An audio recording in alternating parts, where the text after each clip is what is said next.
Bien, y despejando las dudas sobre cuál iba a ser la decisión que tomara el Frente Tercera Posición de cara a las elecciones del próximo mes de octubre, estuvieron trabajando referentes del sector en el oeste de la provincia y ratificaron la carrera de sus principales candidatos, entre ellos el candidato a gobernador, el diputado Marcelo Rivera, con quien vamos a conversar. Diputado, muy buenas noches, bienvenido y gracias por acompañarnos. No, buenas noches y gracias por la invitación. La verdad Bueno, que primera sí. vez que vengo sorprendido Ah, porque es un, un canal de lujo, veo que tienen todas las comodidades, no tan solo ustedes, el personal, y eso nos alegra mucho tener un sello de calidad, lo que significa un canal de televisión local como tienen las otras provincias. Bueno, muchas Así que gracias. la suerte, la mejor de la suerte y que sea un sello de calidad para muchos años y que la provincia tenga un canal que nos pueda identificar. gracias, diputado.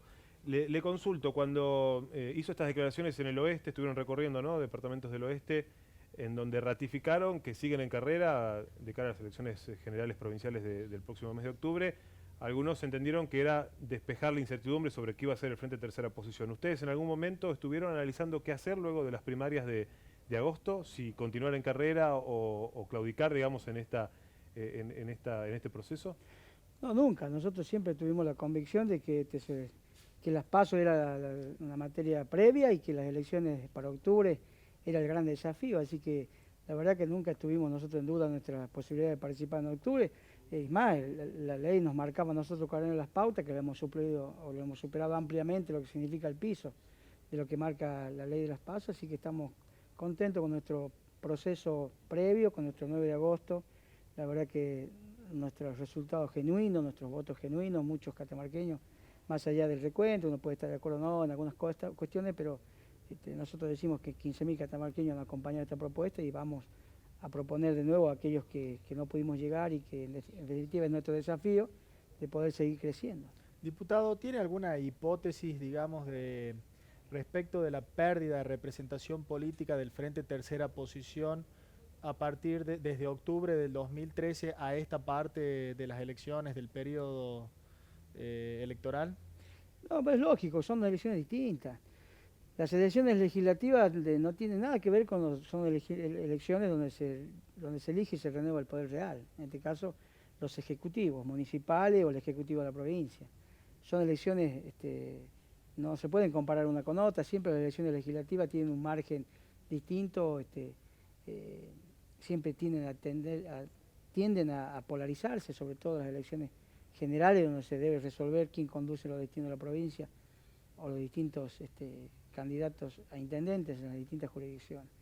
Y nosotros lo entendimos así, y la verdad que fuimos consecuentes con eso, pero por eso estamos muy conformes con el resultado, porque logramos, si se quiere, despolarizar eso, porque no es poca cosa. ¿Tienen expectativas de que no se vaya a polarizar en octubre las Estamos elecciones? convencidos de que nuestra propuesta ha sido escuchada por miles de catamarqueños y que tenemos nosotros una posibilidad más, un tiempo que nos permite a nosotros transitar la provincia, recorrer los distintos barrios de la capital y proponer lo que venimos sosteniendo durante muchos años. Claro. Usted dice que el poder real es el que se disputa en las elecciones generales, ¿no? Gobernación, presidencia. Sin embargo, el Frente Tercera Posición, su cuota de poder la construyó en el Poder Legislativo, ¿no? Y de hecho ha sabido utilizarla. Digo, pueden haber o no acuerdos en la manera en la que se ha administrado ese poder, pero digo, lo más importante que ha conseguido es ese espacio dentro del Poder Legislativo de la provincia. Digo, con ese antecedente, por ahí la aspiración más realista que pueda tener el Frente de Tercera Posición en octubre sea ratificar ese espacio allí en la Cámara de Diputados? Y es un tema que todavía no estamos analizando. Nosotros estamos cumpliendo una tarea que es representar a la Cámara, representar a los 41 diputados. Nosotros, más allá de lo que es la coyuntura, cómo se elige la autoridad de la Cámara, hoy representamos la presidencia de la Cámara y los representamos a todos. Tenemos un diálogo permanente con todos los bloques, con el oficialismo, con el Frente Cívico. La verdad que nosotros siempre tratamos y procuramos buscar los consensos, y esto, los cuerpos colegiados como son las cámaras o los poderes legislativos, es la búsqueda permanente del consenso. Y en algunos casos se logra, en otros casos no, pero esa es nuestra tarea y es tratar de que los proyectos que tienen que ver con beneficiar a la provincia se puedan discutir y se puedan debatir, pero también se pueda aprobar, porque en definitiva estamos para eso. Y después la tarea que nos toca, el control de gobierno, y esa es nuestra función y la estamos haciendo lo mejor que podemos, con aciertos y con errores, pero creo que convencido de que el pueblo nos puso ahí para una tarea y queremos retribuirle con nuestro trabajo. Diputado, a lo largo de estos 10 programas, yo lo pongo en contexto, a lo largo de estos 10 programas de sesión abierta, hemos entrevistado a legisladores, a intendentes, a distintos actores políticos del campo político provincial, de distintas extracciones políticas. La mayoría de las veces que le consultábamos sobre la reforma de la Constitución provincial estaban de acuerdo. Transversalmente todos estaban de acuerdo. Pero los hechos demuestran que la ley de reforma, el proyecto de ley de reforma de la Constitución provincial está, digamos, en la Cámara de Diputados, si no me equivoco, en la Comisión de Asuntos Constitucionales desde el inicio de las sesiones ordinarias. Y por diferentes razones nunca ha podido ser tratado, abordado. En los últimos días no se llegó al quórum necesario. Es como que parece que hay un paralelismo entre el discurso y los hechos respecto de lo que es el proyecto de ley de reforma de la Constitución provincial. ¿Cuál es su posición? ¿Cómo se va a trabajar en calidad de presidente de la Cámara de Diputados? Claro, si usted lo dice así, la lectura es esa, pero lo que ocurre nosotros, es más, cuando nosotros hicimos la primera conferencia de prensa, después de haber transitado la elección de donde se renovaba el 50% del Poder Legislativo, esto cuando asumen la mayoría de los integrantes del bloque al cual integro. Las elecciones de mitad de mandato, claro, las del 2013. Nosotros ya planteamos la necesidad de reforma, y lo planteamos en la primera conferencia. Lo que sí decíamos también que esa reforma tiene que ser una reforma que sea una reforma en serio, que no tenga fisuras, porque no se da todos los días. La última reforma de nuestra Constitución data del 88. Sí, y decíamos que teníamos la necesidad de la reforma porque la Constitución Nacional tiene una reforma del 94. Entonces, debíamos adecuarla también a la Constitución Nacional, pero esa coyuntura nos debe permitir a nosotros profundizar todas las reformas que sean necesarias.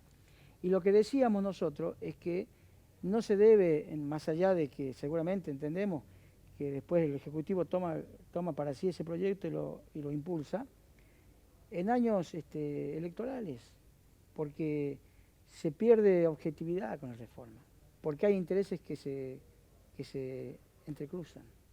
Primero porque es lógico que así sea, los distintos actores políticos persiguen su espacio, buscan conquistar el poder a través de las elecciones, y nunca es conveniente en años electorales una reforma. Más allá de todo eso, podemos estar de acuerdo o no, pero hemos estado conversando hoy día en la labor parlamentaria y estamos de acuerdo en avanzar con la reforma, porque es una necesidad. Y lo venimos diciendo hace muchos años, no de ahora. Y vamos a trabajar para eso, porque nuestra ciudadanía así lo necesita y porque lo necesitamos todos. Es necesario el defensor del pueblo, es necesario jerarquizar el Consejo de la Magistratura, es necesario que nuestra Cámara no funcione, como dice nuestra Constitución, a partir de mayo, que se normalice eso y que las sesiones ordinarias sean a partir del 1 de marzo. Todo el mundo está de acuerdo con eso. Con la reelección limitar la reelección indefinida. Todos estamos de acuerdo. Así que nosotros vamos a trabajar para eso. Entonces no hay ningún problema. Lo que pasa es que en los momentos y los años electorales, muchas veces los intereses electorales de distintos sectores se contraponen. Entonces nos lleva a lo que usted dice. Pero nosotros seguimos sosteniendo la necesidad de la reforma, que es probable que lo tratemos en este año, aunque sea el año siguiente la visión de lo que todos estamos viendo, donde se elijan los constituyentes que van a permitir la reforma de los temas que surjan de este temario, donde se apruebe en la Cámara, ya se aprobó el Senado. Creo que es muy importante. Así que bueno, esto no es un compromiso, lo que estoy diciendo, lo conocen todos porque lo venimos diciendo hace mucho, como usted lo ha marcado. Así que trabajar, y estuvimos charlando ahí con los diputados de distintos bloques y estamos de acuerdo, estamos totalmente de acuerdo. ¿Cuál es la estrategia de trabajo hasta octubre? Del frente, ¿no? Digo, del frente sí. Como espacio político. Digo, nosotros tuvimos errores que hay que corregir, tuvimos muchas falencias, y esto tiene que ver con la cuestión electoral, cómo se planteó, con una elección muy atípica, el debut de las PASO en la provincia con un sistema de colectoras que la verdad que nos cuesta entender cómo había algunas escuelas que a las 4 de la mañana todavía no habían terminado el escrutinio en algunas mesas, esto porque entorpecía la tarea, así como los presidentes de mesa les resultaba dificultoso hacer el recuento con tantas categorías, con una boleta tan grande, la más grande del país. con muchas colectoras. Creo que esto para octubre no va a ocurrir, estoy seguro, porque ya Claro, se disminuye se ha disminuido, sustancialmente. ya quedan los candidatos, ya no hay ningún precandidato, ya se está definido quiénes representan a tal o cual frente electoral, y esto va a simplificar un poco, así que creo que mucho ha ayudado a que esto se dé de la forma que se dio por cómo estaba convocada la elección y cómo era el sistema y el mecanismo de participación que se dio. Pero bueno, creo nosotros que estamos convencidos de que hay que mejorar en la fiscalización y que no ocurra como ocurrió en Tucumán. Nosotros queremos que en octubre el ciudadano se pueda expresar y que la lectura de las urnas sea la voluntad de la gente. Más allá de lo que pueda ganar uno o pueda ganar otro, creo que lo importante de esto es que las urnas sean el reflejo de lo que la gente votó. Claro. Y desde el punto de vista del mensaje del Frente Tercera Posición a la ciudadanía, siguiendo con la pregunta de Axel, usted plantea algunas cuestiones de logística que lo han planteado también otros colegas suyos respecto a la problemática de la implementación, el debut de las PASO, digamos, pero desde el punto de vista del mensaje político del Frente Tercera Posición a la ciudadanía de cara a octubre. Bueno, lo mismo que venimos sosteniendo durante muchos años. Nosotros decimos que una provincia como la nuestra, que debe tener, que tiene, no debe tener, tiene riquezas naturales como la que tiene, deberíamos nosotros tener aprovechar eso lo que Dios nos dio en su naturaleza y tener una provincia que sea una vidriera para el mundo, cosa que es un desafío, es un deseo de todos. Y después en distintas temáticas, nosotros pensamos que podemos estar mejor en salud. Uno recorre la provincia, las necesidades que tienen nuestros comprovincianos en materia de salud, la verdad que son muchas. Pensamos que podemos mejorar en educación. Nosotros en la tabla de nivel educativo estamos en las provincias si le damos vuelta a la tabla, estamos primero en materia de nivel educativo. Y esto no tiene nada que ver con la calidad educativa de los docentes, esto tiene que ver con muchas cosas y esto nosotros lo venimos sosteniendo durante nuestra propuesta política. Nosotros pretendemos que en Catamarca exista cero en desnutrición. Esto de la prevención para nosotros es fundamental. Cuando hablamos en materia de salud, hablamos de prevención. Si nosotros tenemos un niño desnutrido de 0 a 1 año, donde se desarrolla el 100% de su tamaño del cerebro, y lo tenemos desnutrido, ese niño no puede desarrollar su cerebro en plenitud, y ese chico va a tener problemas de aprendizaje toda su vida. Entonces estamos hablando de prevención de desnutrición, y la consecuencia es la salud y la educación, porque ese niño no va a poder aprender como niño normal, porque durante sus primeros días de vida, lo hemos descuidado con el tema de la nutrición de los niños. Y como consecuencia de eso, ese niño le va a costar. Y a ese joven le va a costar terminar, y a ese joven le va a costar trabajar. Y el 90% de lo que yo le estoy marcando, las estadísticas que marca el doctor Albino, que es un médico reconocido profesionalmente en el mundo, que tiene una fundación en contra de la lucha contra la desnutrición, dice que el 90% termina en el servicio penitenciario de los jóvenes que no tuvieron la posibilidad de nutrirse como eran niños. Hablamos de salud, de educación, de falta de oportunidades y de inseguridad. Todo tiene con todo. En nuestra sociedad es como el cuerpo humano. Nosotros decimos que primero lo que tenemos que hacer cuando uno edifica una vivienda son los cimientos. Puede estar la pared muy linda, pero si los cimientos están más construidos, esa vivienda se va a venir abajo. Entonces nosotros decimos que tiene que haber prevención en salud y estamos preveniendo en todo lo demás. En una sociedad que nosotros entendemos que hay muchas falencias, que hay muchas cosas que corregir y sobre todo en un presupuesto que hay que distribuir de la mejor forma. Y esto no es una crítica, es un anhelo que nosotros tenemos con aporte de todas las ideas, de todos los sectores. Presupuesto que no fue aprobado. Pero que está reconducido y que la ley tiene las herramientas que la ley establece cómo se reconduce. Hoy por hoy el presupuesto de la provincia está reconduciéndose con los mismos montos que ha sido presentado. No hay ningún problema en eso. Como estamos reconociendo nosotros también. Bueno, la igual provincia no es está lo mismo reconociendo... si no se aprobarían los presupuestos. No, bueno, pero fíjese que en este caso siempre tiene un margen la normativa. Y hoy la provincia está reconduciendo un presupuesto de 16.000 millones de pesos, monto que presentó para que nosotros lo tratemos. Es exactamente igual. Con la diferencia que tiene más elasticidad en la distribución de sus presupuestos en áreas que se puede reconducir. Quiere decir que la provincia, yo diría que está más cómodo sin presupuesto en un año electoral que con presupuesto. Entonces, en síntesis, el Frente Tercera Posición, área de la salud pública, prevención, educación. Pero el tema minero también es un tema que el tema de igualdad de oportunidades, digamos, es un tema, pero al mismo tiempo es un tema que el Frente para la Victoria lo ha hecho paradigma de gobierno, sí, y le ha ido bien. Bueno, pero nosotros fíjese que más allá del resultado, que tiene que ver con muchos otros factores, sí, Catamarca figura primera en el NOA en índice de desocupación. Y nosotros no queremos eso para la provincia. Eso lo dicen los índices, las estadísticas nacionales, no lo decimos nosotros. Si nosotros decimos que Catamarca está primero en el NOA, con índice de desocupación, y decimos que del NOA, el gobernador de Salta, es el jefe de campaña del candidato presidencial del oficialismo, y que reconoce él que la mayor pobreza que se encuentra en el norte es un crecimiento de la pobreza y que se ha incrementado las distintas asimetrías entre lo que más tiene y lo que menos tiene, lo está diciendo el oficialismo. Y si lo dice el oficialismo, con todo lo que se hace a mea culpa de lo que se está diciendo, no hace más allá de ratificar lo que nosotros venimos diciendo hace mucho tiempo, con todo el respeto del mundo, lo decimos con la altura que se merece. La provincia de Catamarca en el NOA está figurando como los mayores índices de desocupación. Y si a eso le sumamos que los planes que tiene la nación aminora en parte los índices de desocupación, porque si nosotros nos quedaríamos sin los planes, hoy sería un caos social en la provincia, un caos social en el país. Fíjese, la República Federal del Brasil, que tiene cerca de 260 millones de habitantes, tiene afectado para los planes 14.000 millones de dólares, 14.000 millones de dólares en programas asistenciales. Sí. La República Argentina, con 40 millones de habitantes, tiene afectados para planes y programas de distintos estamentos, de distintos nombres, de distintos alcances, 180.000 millones de dólares. El 35% de la población activa en nuestro país está beneficiado con un programa asistencial de lo que sea como se llame, asistencia familiar por hijo, de planes, todo lo demás. Fíjese en los porcentajes. Quiere decir que nosotros estamos hablando, cuando hablamos de desocupación, estamos hablando de un gran déficit de desocupación en nuestro país, donde la verdad que nosotros decimos que esos planes sociales no tan solo se deben jerarquizar, los planes sociales se deberían hacer por ley, para que a medida que se vaya aminorando y el país pueda desarrollar y puedan haber políticas de trabajo, se vaya mermando esos programas.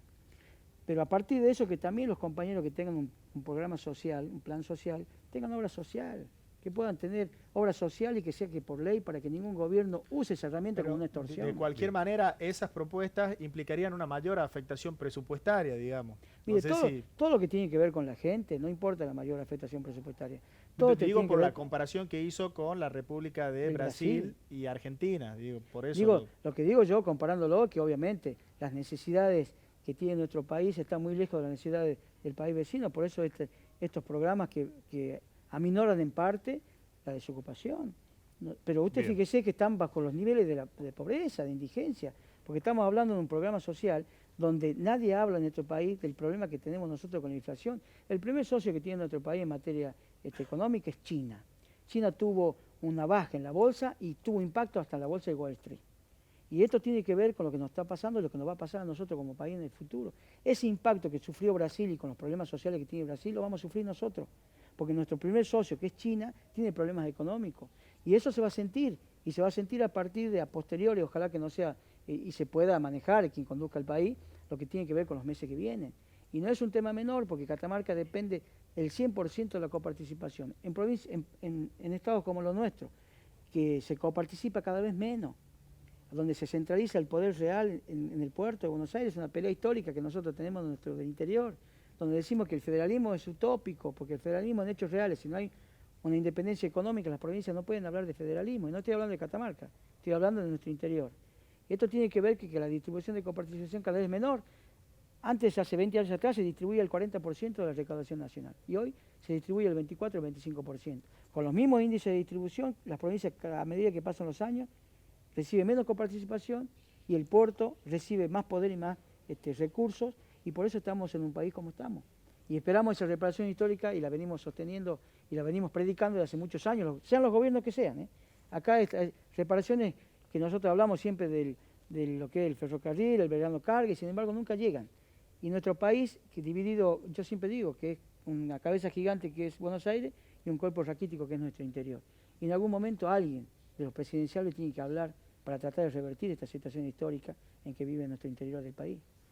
Gracias, diputado, por acompañarnos. ¿Sí? No, y de paso me da pie para ustedes. decir que dentro de un rato vamos a conversar con la directora de Estadísticas y Censos de la provincia, Yolanda Sueldo, para justamente hablar de estos índices y mediciones. Gracias por estar con nosotros. A ustedes ¿sí? por la invitación, muchísimas gracias. Y ahora nos vamos a juntar con Jorge, porque una noticia interesante, una instancia judicial de los Estados Unidos decidió que el Banco Central de la República Argentina no es alter ego del Estado Nacional y por lo tanto no se pueden embargar esos esos fondos, pensando que de esa forma se pueden cobrar lo que reclaman los fondos buitres a nivel internacional. ¿Es así, Jorge? Es así. Ayer en un extenso y contundente fallo, la Corte de Apelaciones de Nueva York reconoció justamente esto, de que el Banco Central de la República Argentina tiene fondos soberanos de nuestro país y por lo tanto estos fondos que habían sido congelados en el año 2013 por un fallo de un juez que es conocido de manera negativa en nuestro país. ¿De quién estamos hablando? De un juez de la Corte del Distrito de Nueva York, el juez Griesa.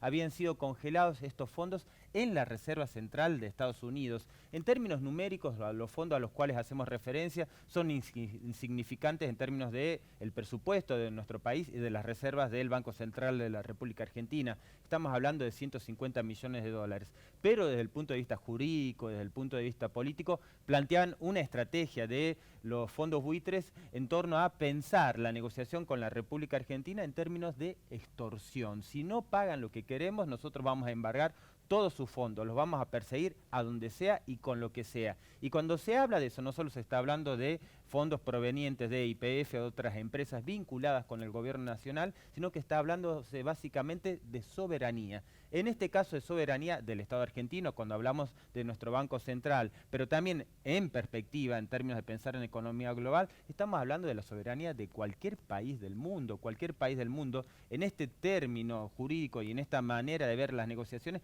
podía ser embargado por un fondo buitre si quería cobrarse la deuda. En este sentido, el fallo del día de ayer fortalece jurídica y políticamente una estrategia de negociación planteada ya desde hace más de 2 años por parte del gobierno de la República Argentina y del ministro de Economía y de la presidenta, que decía, no hay que negociar en los términos que ellos plantean, están intentando extorsionarnos, están intentándonos asustar, no pueden cobrar lo que quieran y en ese sentido avanzan donde pueden, en los medios de comunicación y en algunos ámbitos de la justicia de Estados Unidos que les resultan favorables.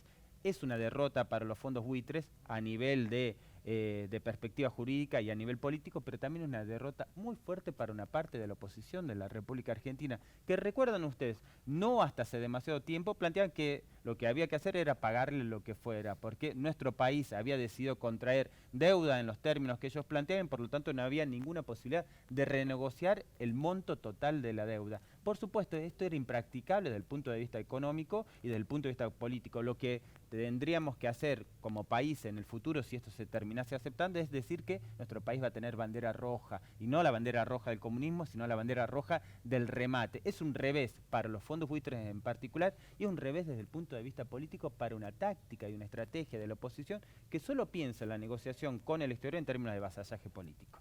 Y un fallo que seguramente tiene repercusión en el contexto del derecho internacional público para el resto de los estados que se encuentran en una situación similar a la de Argentina y que vienen siguiendo de cerca el caso de los fondos buitres. Claro que sí, no solo estamos hablando de países del mal denominado tercer mundo, estamos hablando de economías del propio continente europeo y también estamos hablando de economías poderosas que también están fuertemente endeudadas. En general, cuando nosotros miramos nuestra propia situación, solo lo hacemos en función de lo que es nuestra realidad cotidiana, pero también se ha generado deuda, genera deuda cualquier economía del mundo y la coloca en un mercado. El problema es que en perspectiva y a futuro, si los fondos buitres terminaban siendo fortalecidos en su estrategia, cualquier banco central de cualquier país del mundo, inclusive la propia Reserva de Estados Unidos, podría ser víctima de este tipo de actos. Hay que curar en sano, dicen algunos abuelos nuestros, y también en ese sentido este fallo jurídico va en línea, recuerden ustedes, con lo que se ha planteado en algunos foros internacionales que no necesariamente son amistosos con Estados Unidos de manera clara. Gracias, Jorge. Bueno, nos vemos más tarde. En un ratito nada más. Hay que seguir con atención la negociación con los fondos buitres porque también va a marcar la agenda política de nuestro país a futuro cercano.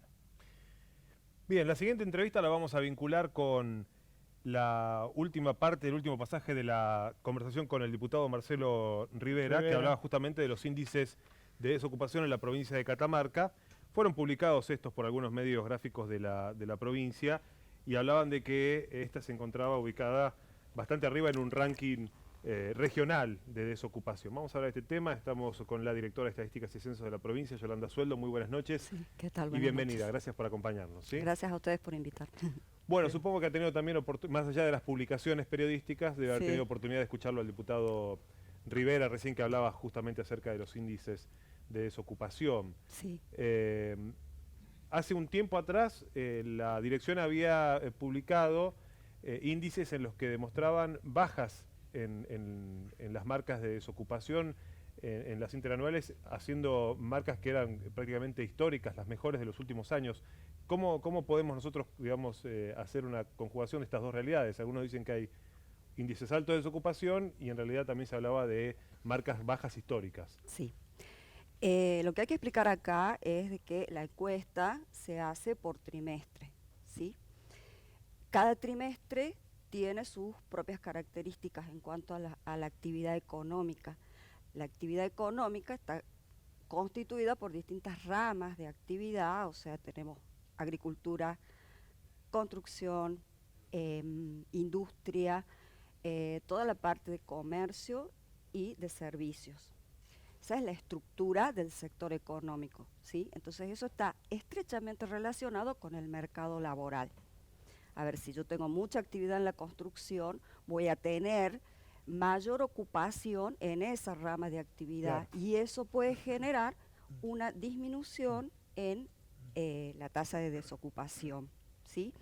¿Cómo es lo que pasa generalmente en el último trimestre del año? Y a eso a lo que usted se refiere de las tasas bajas. O sea, generalmente en el último trimestre del año, y si uno ve la serie histórica, siempre la tasa es baja, pero en la gestión de la doctora Corpasi fue la tasa, desde el año 2006 al cuarto trimestre del 2014 fue la tasa más baja registrada, que fue de 6, 6.0. Con respecto a este trimestre, que es el segundo del año, o sea, abril, mayo, junio, ha sido, es lo que se hizo el relevamiento, y bueno, y el resultado de la tasa dio 9.4. Ese valor, ¿qué significa? A ver, es el mismo que hubo en el segundo trimestre del 2013. ¿Eso por qué se da? Porque hubo una menor actividad económica en algunas de las ramas. El comercio, por ejemplo, es un sector que, o sea, tiene muchos vaivenes, claro, trimestre a trimestre. Oscilaciones, digamos. Exactamente. O sea, en el interanual, en el trimestre contra trimestre, el mismo trimestre, claro, el mismo año, con el mismo trimestre de otro año, el índice era estable. El índice, o sea, respecto al del 2014, perdón, aumentó 0.8. Ajá. O sea, no llega a un punto el incremento. Sí. Bien. Como esto, justamente yo describía toda esta cuestión de la economía y de la relación que tiene con el mercado laboral, es justamente para clarificar la cuestión esta conceptual, o sea, y respecto de el lugar que ocupa el Gran Catamarca, porque me estoy refiriendo al Gran Catamarca estrictamente, ¿no? Está o bien, sea, el bien. aglomerado urbano, sí, capital, Valle Viejo, Fray Mamerto Esquiú. Exacto, que se asienta acá. Entonces, se hace una medición también del resto de Catamarca, pero eso se hace solamente en este tercer trimestre del año. Bueno, eso por otro lado. Retomando lo que usted me preguntaba, o sea, cada trimestre tiene sus propias características. Claro. Y el segundo trimestre es siempre complicado en cuanto, o sea, hay ramas de actividad en las que disminuye la actividad, de la actividad económica me refiero, disminuye la actividad económica y por lo tanto hay una mayor cantidad de desocupados, entonces eso hace que la tasa claro, se incremente. Ahora, el incremento, repito, es 0.8, no llega a un punto. Por otro lado, el tema ese del lugar que ocupa depende de la circunstancia económica de cada provincia también. O sea, es decir, el lugar que tiene la provincia en este momento, dijo el diputado, está primero en el NOA, es circunstancial. O sea, hay trimestres en que, o sea, justamente para eso son estos indicadores, para que digamos las autoridades hagan una lectura bueno, qué está pasando, a ver claro, qué tenemos que... De cualquier manera, Axel, siguiendo con tu pregunta y correlacionando este tema de las estadísticas con lo que planteaba el diputado Rivera del Frente Tercera Posición, los valores son absolutamente diferentes. Estamos hablando de valores que oscilan entre el 6 y el En 9%. este caso, el 6 es, claro, el último, fue el del último trimestre del 2014. Y en este segundo es 9.4. Claro. Sí, primero en el NOA, eso es en cuanto a valores. Claro. ¿Sí? Ahora, hay que tener en cuenta también toda la cuestión esta de... ¿me puedes repetir lo que Sí. estabas comentando? De lo que comentaba el diputado. ¿Sí? Claro, El él tema de los- planteaba valores incluso Sí. hasta de un 30% porque indicaba que las políticas de asignación universal, las políticas de Estado no se computaban y hacía un análisis que, bueno, puede estar vinculado a su postura como un candidato de la oposición en la provincia de Catamarca, una lectura Sí. que uno la puede entender, pero en cuanto actor de la oposición que compite contra un oficialismo. Pero desde los organismos oficiales Sí. se computa como actividad económica. Exacto, o sea, de esa manera, una cosa que me gustaría aclarar, Sí, por eso le perfecto. pedía que me repita, Muy bien. es la cuestión de los planes. ¿m? Más que planes, digamos, son políticas de Estado, porque la Claro. asignación Está universal bien, no es un plan. está bien, pero ¿cuál es- Pero ¿cuál es la claro, forma de computar, el digamos? concepto es, o sea, porque ahí, digamos, se dice categóricamente, se asegura, sí, porque la desocupación, o sea, en la desocupación se los toma en cuenta a los que tienen planes. Categóricamente se asegura eso, no es tan así.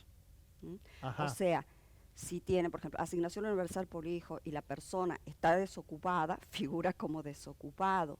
Tiene un plan Perfecto. de otro, en otro rubro y no está ocupado, o sea, no trabaja, no hace una contraprestación laboral, Claro.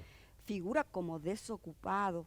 ¿m? Bien. O sea, la encuesta tiene 3 formularios así rápidamente, como una ficha técnica, es un cuestionario de vivienda, un cuestionario de hogar y cuestionarios individuales, de acuerdo a la cantidad de componentes que tenga cada hogar.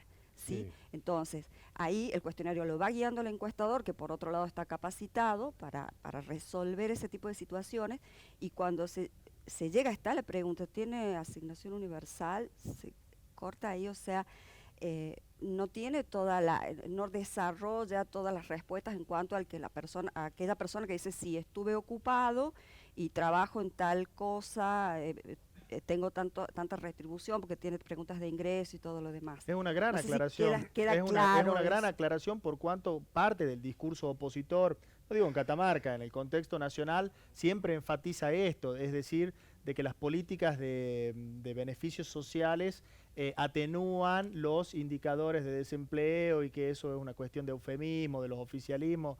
Es una gran aclaración, Sí. directora. O sea, Sí, técnicamente lo correcto es eso.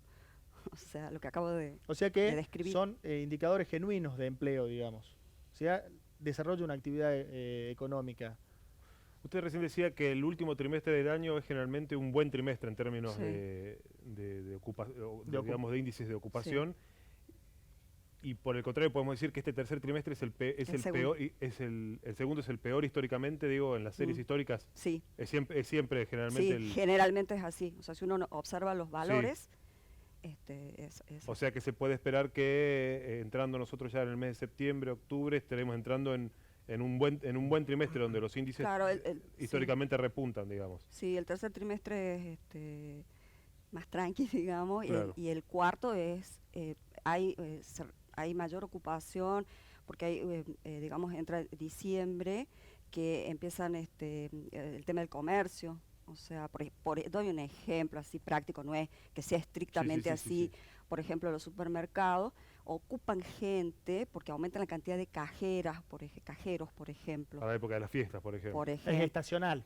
tal cual, Ujú. sí. Sí. Hay y variables esto- sociales, culturales que Exacto. hacen que se eleven los niveles Sí. de consumo, por ejemplo, sobre fin de año. Claro, o sea, por eso hay que, digamos, hacer la interpretación de toda esta cuestión así, Claro. cuestiones técnicas, de que somos trimestral, está relacionado con la economía, etcétera, para evitar de hacer ese tipo de apreciaciones así porque no tan solo la oposición lo hace, sino que hay medios y que eso a mí Ajá. es lo que me gusta aclarar, o sea, porque Perfecto. hay medios gráficos de la provincia, o sea, que están informando y en realidad están desinformando a la población, a la opinión pública, y a mí me interesa desde desde el lugarcito que tiene la dirección provincial. O sea, nosotros dependemos de la voluntad de la población, de los integrantes de los hogares, para tener esas respuestas. Claro. Entonces, lo mejor es informar fehacientemente cómo son los resultados. Cuando decimos que hay un 9%, un X% de personas desocupadas, es sobre un universo total que está conformado por la población activa, económica. Exacto. Es así, o sea, gente que puede trabajar, que está en condiciones de trabajar. Sí, sí. Ese porcentaje de gente que está totalmente desocupada, o hacia adentro están las personas que tienen trabajos temporales, que hacen changas, que están en el sector informal de la economía. ¿Cómo es digamos, claro, por ejemplo, si la semana de referencia en la que fue el encuestador, esa persona no tuvo una changa, por ejemplo, va a salir como desocupado. Si tuvo algún trabajo, puede salir como ocupada. U otros matices, ¿hasta un subocupado tal vez? ¿O hay sí, tal cual. También sector informal, formal. Y se mide, digamos, todo, se pregunta de todo, inclusive. Esto también a título para explicar a la gente de que por ahí sobresimplificar la idea de ocupación, desocupación en un solo número, tampoco es explicativo de la realidad, hay muchas variantes. Exacto, claro, o sea, las tasas estas de actividad, empleo, desocupación son las que más resonancia tienen y además ranquean y bueno, y se basan en eso, fundamentalmente los medios gráficos y bueno, periodísticos en general. Perfecto. Pero la encuesta en cuanto a resultados es muy rica, porque hasta también se tienen resultados acerca de el cuenta propista, el que trabaja en relación de dependencia, el que está en el sector informal, el trabajo registrado, el no registrado, etcétera, etcétera. Bien. Muchas gracias por acompañarnos. Muchas gracias. No tienen por qué, gracias a ustedes. Nosotros vamos a hacer una pausa y al regreso abordamos los últimos dos temas, entre ellos la conversación con el diputado por la provincia de Buenos Aires, Gastón Arizpe, vamos a hablar de la cuestión política, y también comienza la Expo Productiva. Luego de la pausa, ya volvemos.